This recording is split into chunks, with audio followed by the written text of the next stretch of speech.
کہتے ہیں کہ اگر کوئی شخص ذمہ دار نہ ہو تو اس کو ذمہ دار بنانے کے لیے ایک کام کرنا چاہیے، اور وہ کام کیا ہے؟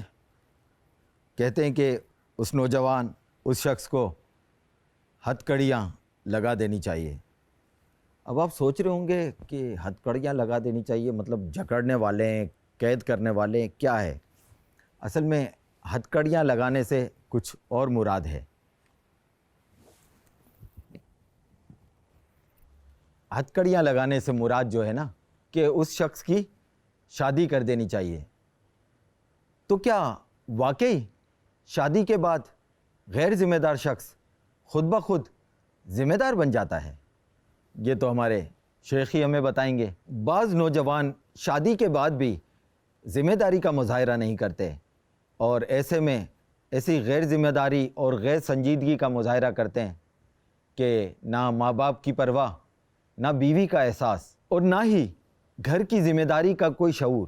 ایسے میں جھگڑے، ضد، غصہ اور بے ادبی معمول بن جاتی ہیں۔ ایسے میں والدین پریشان، بیوی بے چین، اور سسرال کے لوگ بدظن ہو جاتے ہیں۔ کیا یہ رویہ درست ہے؟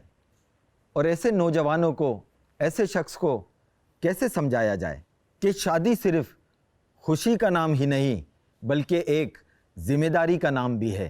پلیز شیخ، اب آپ ہی بتائیے اور سمجھائیے کہ آخر اس مسئلے کا حل کیا ہے؟ شادی کے بعد یہ جو ہتھ کڑیاں دکھائی نا کہ واقعی یعنی کہ بندہ قید بعض صورتوں میں تو ہو جاتا ہے، نہیں ہوں مطلب اس کا مطلب کہ ذمہ دار ہو جاتا ہے۔ تو ایک ذمہ داری تو اس پر یہ آتی ہے کہ آنے والی کے لیے نان نفقہ جو ہے اس پر واجب ہو گیا، روٹی کپڑا مکان جو ہے نا یہ اس پر واجب ہو گیا، اس کو فراہم کرنا ہے۔ الگ مکان دینا ضروری نہیں ہے، بس اس کو مکان دینا ہے، چاہے وہ اپنے والدین وغیرہ کے ساتھ رکھے، اس کو رہائش دینی ہے، اور جو مطلب ہے کہ جیسی حیثیت ہے اس کے مطابق اس کو رہائش دینی ہے، اس کی جو حیثیت ہے اور جو نارمل مطلب اس کو دینا ہے، یہ اس کی ذمہ داری ہوگی۔ اب کمانے کی ذمہ داری بڑھ جائے گی ان مانو کر، اب وہ پہلے جو لاؤبالی پن تھا اب نہیں چلے گا، اب باہر کا مہمان گھر میں، اس کے ساتھ جو گھر میں جو اپنے کرتے تھے اب وہ نہیں ہوگا، ورنہ یہ پھر باہر بن کے بچتے رہیں گے، یہ بھی ایک امکان بڑھ جاتا ہے۔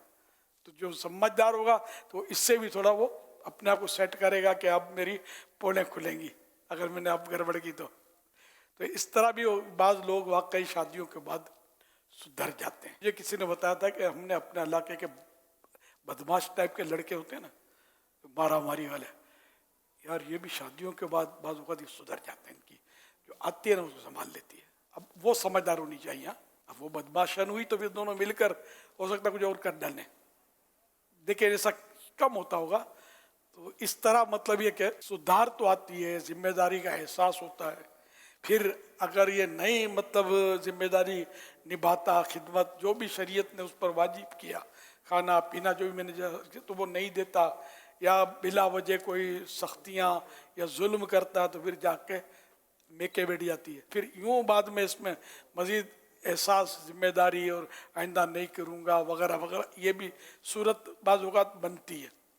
تو یہ کہ شادی کے بعد ذمہ داری آتی ہے، بڑھتی ہے، ماں باپ کی ذمہ داری جو اس کے پر تھی تو وہ ختم نہیں ہوتی، یہ بھی ذہن رکھیے گا، وہ بدستور باقی ہے، وہ نئی ذمہ داری اس پر آئی ہے۔ تو اب اس کو مزید اپنے معاملات میں سیریس ہونا ہے کہ ماں باپ کا نان نفقہ اگر اس پر پہلے واجب تھا، ایسی صورت تھی کہ ان کے پاس کچھ نہیں ہے تو اب بھی ہے، وہی واجب ہے، یا پہلے اس کے پاس تھا اب نہیں ہے تو اب واجب ہے کہ اس کو دینا ہوگا۔ ماں باپ کا بالکل دل دکھنا نہیں چاہیے ناحق، ٹھیک ہے نا۔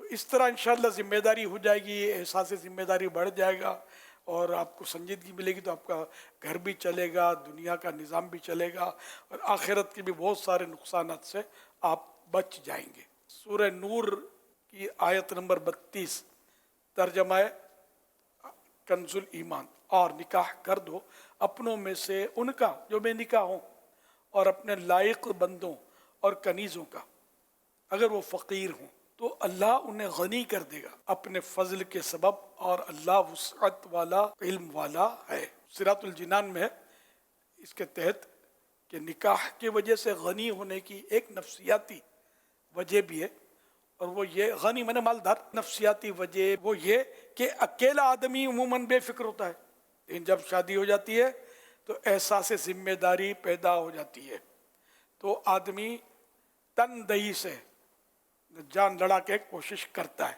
جس کے نتیجے میں اس کے لیے رزق کے دروازے کھل جاتے ہیں۔ اور اس بات کا ہزاروں لوگوں میں مشاہدہ بھی ہے کہ شادی سے پہلے بے فکر و بے روزگار اور دوستوں کے ساتھ وقت ضائع کر رہے ہوتے ہیں، لیکن شادی کے بعد کام بھی شروع کر دیتے ہیں اور فضولیات سے بھی بچنا شروع کر دیتے ہیں۔ صلو علی الحبیب صلی اللہ علی محمد۔